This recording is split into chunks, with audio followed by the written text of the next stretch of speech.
안녕하세요. 남편과 이혼한 30대 평범한 여성입니다.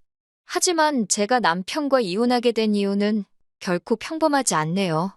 지금 이렇게 펜을 든 이유도 사실 생각할수록 어이없고 괘씸해서 남편이고 어머님이고 한번 개망신이라도 당하라고 하다못해 최소한 자기들이 얼마나 저질스러운 족속들인지 깨닫기라도 했으면 해서예요.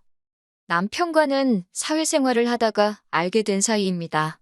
누가 특별히 남녀 사이로 소개를 해준 건 아니고 건너 알게 되었다가 자연스럽게 가까워졌다고 해야 할까요?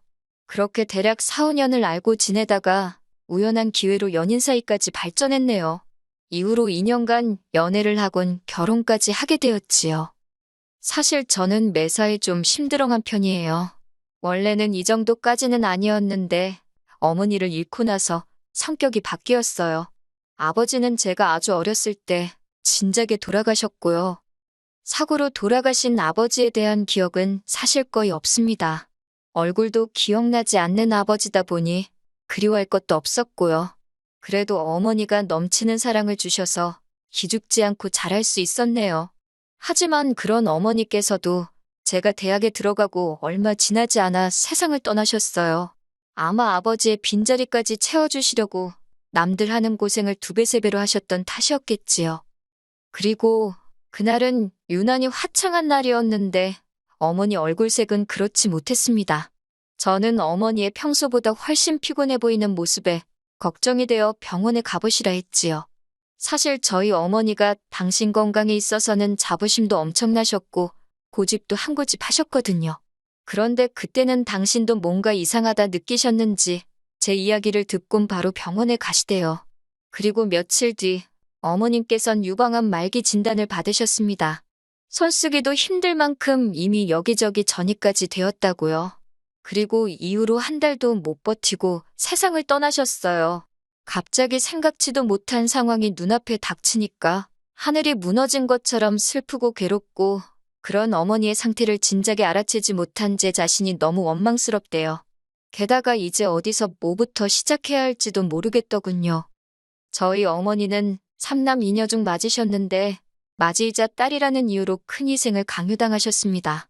고등학교도 마치지 못하고 혼자 서울로 올라와 온갖 고생을 하며 돈을 버셔야 했는데 그 돈은 고스란히 삼촌들의 학비로 들어갔지요.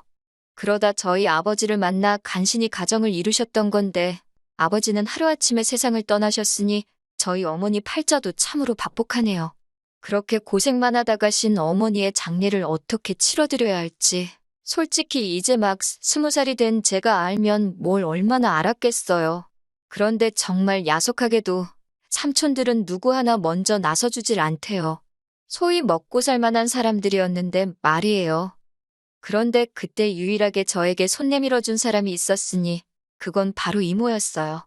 착하고 순에 빠진 어머니와 달리 자기는 언니처럼은 안 산다며 미국 남자를 만나 미국으로 떠났던 이모요. 이모랑 저희 어머니의 사이는 저도 정확히 뭐라고 표현해야 할지 모르겠네요.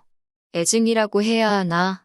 거기다 지금이야 한국이든 미국이든 뭐 세계 어디에 있건 연락하기가 쉽지만 그때는 그런 상황이 아니었거든요. 그렇다고 돈이 많아서 뭐 내킬 때마다 오갈 수 있는 것도 아니었고 그런데 이모에게 어렵게 어머니의 사망 소식을 알리니 한달음에 한국으로 와주었습니다. 그리고는 이모도 한국을 떠나 있은 지 오래라 많은 것이 낯설었을 텐데도 선뜻 저를 대신해 많은 것들을 처리해 주었어요. 그렇게 이모 덕분에 어머니를 잘 보내드릴 수 있었네요. 이모는 장례가 끝나고 얼마 안 있다가 다시 미국으로 돌아갔습니다. 그리고 이후로는 자주는 아니더라도 이따금씩 서로 소식을 묻고 지냈어요. 이모가 자세히 말한 적은 없지만 느낌상 이모도 사는 게 편치 않다는 것 정도는 알 수 있었지요. 한편 저는 대학을 중퇴하고 곧바로 취업전선에 뛰어들었습니다. 그리고 다행히 운 좋게 꽤 괜찮은 중소기업에 들어갔어요. 거기서 남편도 만난 거고요. 남편에게는 연애를 시작하고 얼마 지나지 않아 진작에 제 가족관계라던가 소위 약점이 될 만한 건 다 까놓고 말했습니다. 앞서 언급했다시피 매사에 심드렁해지다 보니 싫다는 사람 나도 싫고 간다는 사람 나도 안 잡는다는 식으로 성격도 변해 있었거든요. 그런데 다행이라고 해야 할지 제 이야기를 들은 남편이 저더러 힘들었겠다며 이제 자기가 저에게 힘이 되어주고 싶답니다. 상투적인 표현이긴 했지만 그때만큼은 진심처럼 들렸고 믿고 싶었던 게 사실이에요. 처음 시댁에 인사를 드리러 갔을 때 남편이 어머님께 어느 정도 제 사정을 미리 설명해 놓은 덕분에 크게 난처한 일은 없었어요. 어머님께서 특별히 인자하거나 따뜻하게 맞아주신 건 아니지만 사람마다 표현하는 게 다르잖아요. 성격 자체가 무뚝뚝하신 분이구나. 그렇게 생각했지요. 그리고 이것도 다행이라고 해야 할지 재산이라고 하기도 뭐하지만 제 경제적 사정이나 남편 사정이나 별반 차이가 없었어요. 어머님 아버님은 집 한 채 갖고 계신 거랑 최소한의 노후 준비만 되어 있는 상황이라 달리 저희에게 도움을 주실 여유가 없으셨고요. 그래서 자의반타의반으로 반반 결혼을 하게 되었는데 솔직히 이 정도면 제가 많이 처지는 결혼이란 생각이 들진 않았지요. 그런데 이것도 지금에서야 돌이켜 생각해보니 제 착각이었던 모양입니다. 그 일이 있기 전까지 짧다면 짧고 길다면 길었던 제 결혼 생활을 돌이켜보자면 솔직히 녹록지만은 않았어요. 나중에 애라도 태어나면 어머님이 봐주신다 하시니 그렇다고 제가 달리 맡길 친정이 있는 것도 아니고 시댁 근처에 집을 얻으라는데 싫다 할 만한 명분이 없었습니다. 어차피 신혼은 1년만 즐기고 아이를 가질 계획이기도 했으니 좋은 게 좋은 거다 생각하고 시댁 근처에 신혼집을 구했지요. 그런데 이후로 어머님께선 걸핏하면 아버님과 다투셨다던가 당신 집은 물건이 많아서 답답하다는 핑계를 대시며 저희 집을 찾아오셨어요. 뿐만 아니라 걸핏하면 이거 필요하다 저기 가고 싶다 하시며 돈을 말 그대로 뜯어가시기 일쑤였습니다. 여러 가지로 스트레스를 받다 보니 임신은 당연히 되지 않았고요. 결국 견디다 못한 제가 남편에게 도움을 요청해보기도 했지만 별 소용은 없었지요. 한편 결혼식을 마지막으로 이모와는 한동안 만나지 못한 채 계속해서 연락만 주고받고 있었어요. 다만 이모가 신경 쓸까 걱정되기도 하고 잘 지내는 모습만 보여주고 싶어서 시댁 근처에 살면서 받는 스트레스라던가 남편의 무신경함 같은 이야기는 꺼내지 않았네요. 그러다 지난해 봄 이모의 건강이 매우 나빠졌다는 사실을 알게 되었습니다. 처음으로 이모 입에서 한국에서 좀 쉬고 싶다는 이야기가 나왔거든요. 돌아가신 친정어머니처럼 이모도 당신 건강에 관해서는 당당하시고 고집센 분이셨기에 이모의 쉬고 싶다는 말이 예사롭게 들리지 않대요. 그리고 불길한 예감은 빗나가지 않았습니다.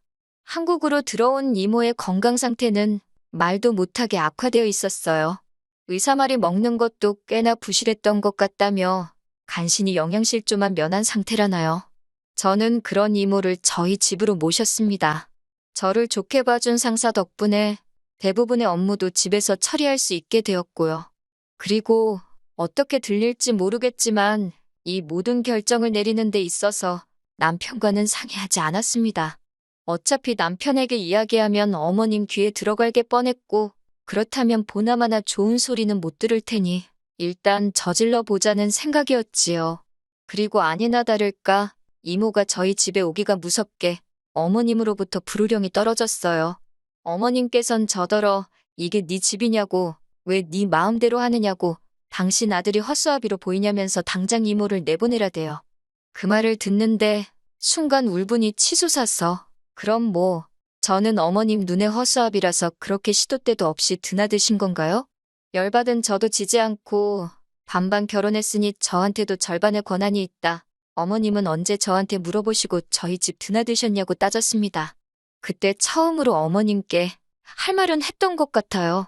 아픈 이모긴 했어도 내 가족이 와 있다 생각하니 솔직히 기가 좀 사른 것도 있었지요.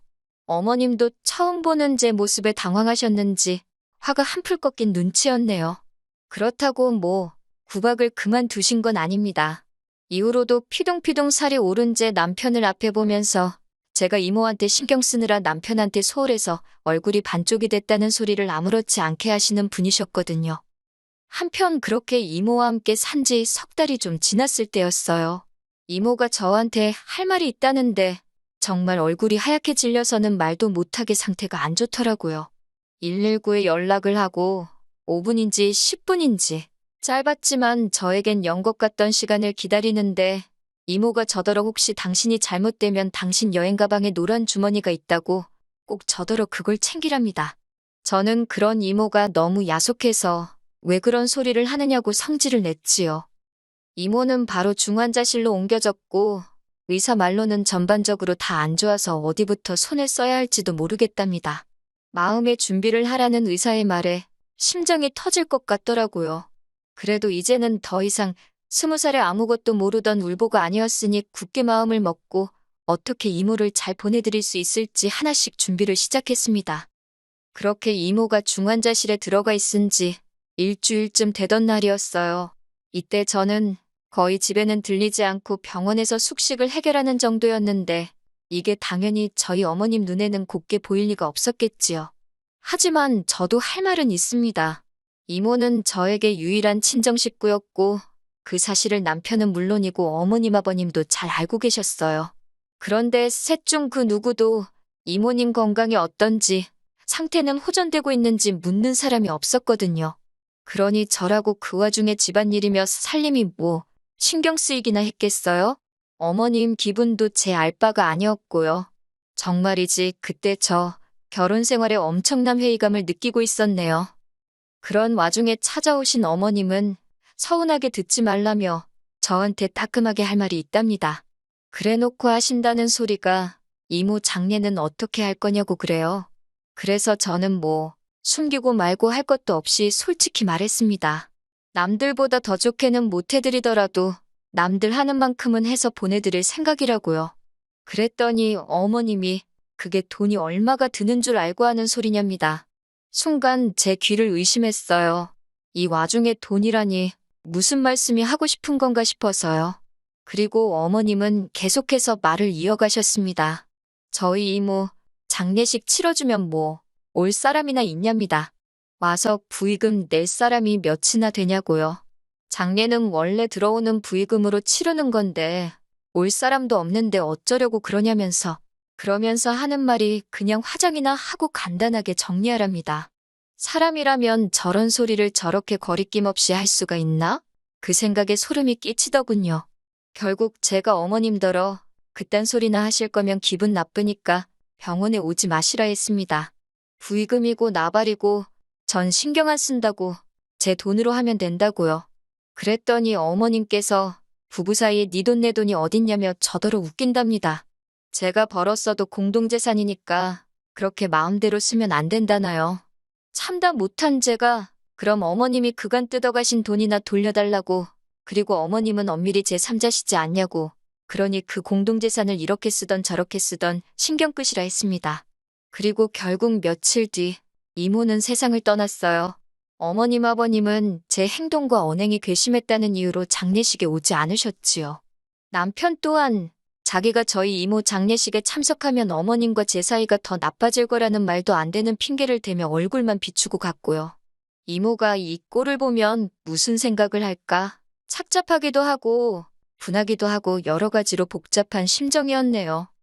그렇게 이모를 보내주고 저는 남편과 정말 크게 다퉜습니다. 남편이 먼저 저더러 장례식 비용으로 얼마나 썼냐길래 네 돈 달라고 안 하니까 묻지 말라 했거든요. 그런데 남편은 저더러 말을 그따위로 하냐며 시비를 걸었고 저는 저대로 어머님이 돈 가지고 한 소리가 있었으니 남편 질문 자체가 잘못된 거라고 응수했어요. 그러다 제가 1,000만 원 넘게 들었다 하니 남편이 저더러 미쳤답니다. 절 낳아주고 키워준 사람도 아닌데 돈이 썩어나냐고요. 그래서 내가 제일 힘든 순간에 옆에 있어준 사람이라고 그러니 난 하나도 아깝지 않다 했지요. 하지만 남편은 계속해서 그놈의 머리통만 이리저리 저어대며 한다는 소리가 그러면 자기도 자기 어머님 1,000만 원 드리겠답니다. 그래야 공평한 것 같다고요. 그때 그나마 정말 실오라기처럼 남아있던 정내미가 뚝 끊어지는 게 느껴졌어요. 경제학과 나왔다더니 뭘 처배운 건가? 별 생각이 다 들었지요. 그리고 순간 제 입에서 이혼하잔 소리가 튀어나갔습니다. 그런데 막상 뵙고 나니 아차 싶기보단 그래 진짜 이혼해야겠다. 오히려 확신이 들대요. 남편도 저더러 진심이냐 한번 묻더니 그러잡니다. 그래놓고 한다는 소리가 이모한테 이러면 다음에는 또 누가 어디서 튀어나올지 아냐면서 자기도 이번 일로 저한테 실망을 많이 했대요. 결혼을 했으면 이제 저는 이 집 사람인데 고작 이모 때문에 어떻게 시어머니인 자기 어머니한테 막말을 할 수가 있냐면서. 결론부터 이야기하자면 결국 그 일을 계기로 이혼하게 됐습니다. 막상 두 사람 다 이혼을 원하니까 나라에서 기다리라는 그 시간이 안 가서 죽을 맛이었지. 달리 해야 할 일도 어려운 일도 없더라고요. 장례를 치르고 얼마 되지 않아 이혼까지 하고 나니 솔직히 제정신으로 버티기가 힘들었어요. 그래도 주변 친구들과 지인들의 도움으로 조금씩 극복해내고 있었지요. 그러다 지난달에 미루고 미루던 이모의 유품 정리를 했어요. 그리고 거기서 이모가 말했던 노란색 주머니를 발견하곤 저는 정말 기절하는 줄 알았습니다. 그 안에는 샛노란 금덩어리가 여러 개 들어있었거든요. 어떤 건 열쇠 모양을 하고 있고 아주 작지만 두꺼비 모양도 있었고 게다가 제법 알이 큰 다이아가 박힌 보석들도 여러 개 있더군요. 하지만 그것들 사이로 더 눈에 띄는 것이 있었으니 그건 바로 이모의 글씨체가 적힌 메모 한 장이었습니다. 이모는 진작부터 가까이서 저를 보살펴주지 못해서 미안하다며 그런데도 이렇게 제가 당신을 챙겨줘서 고마울 뿐이라 했습니다. 그리고 덧붙이기를 얼마 되지 않겠지만 이모가 알뜰살뜰 모은 재산이라고 언젠가 저에게 도움이 되면 좋겠다는 사실 더 구구절절한데 그러면 제 사연을 못 끝낼 것 같네요. 에휴. 아무튼 금은방에 가서 물어보니 금은방 주인분도 꽤나 놀란 표정으로 금만 내도 몇 천만 원치는 될 거랍니다. 이모가 남긴 것들은 팔지 않을 거예요. 사실 친정어머니는 그 흔한 귀걸이 한쪽도 남기고 가신 게 없어서 그게 저에겐 늘 한이었거든요. 그래서 이모가 남겨준 선물은 저에겐 무엇과도 바꿀 수 없는 의미가 있지요. 살다가 힘든 순간순간 이렇게 나를 생각해주는 사람이 있었다는 그 사실이 그리워질 때 한 번씩 들여다볼까 해요. 그리고 사람이 마음을 곱게 써야 한다는 말이 참으로 맞는 말입니다. 아버님이 얼마 전 중풍으로 쓰러지셨다대요. 중풍 때문에 돌아가시고 그러진 않겠지만 전 왠지 어머님의 업보로 아버님이 벌을 받는 것 같단 생각이 들어서 하긴 부의금 들어올 곳이 많으실 테니 걱정은 없으시겠네요.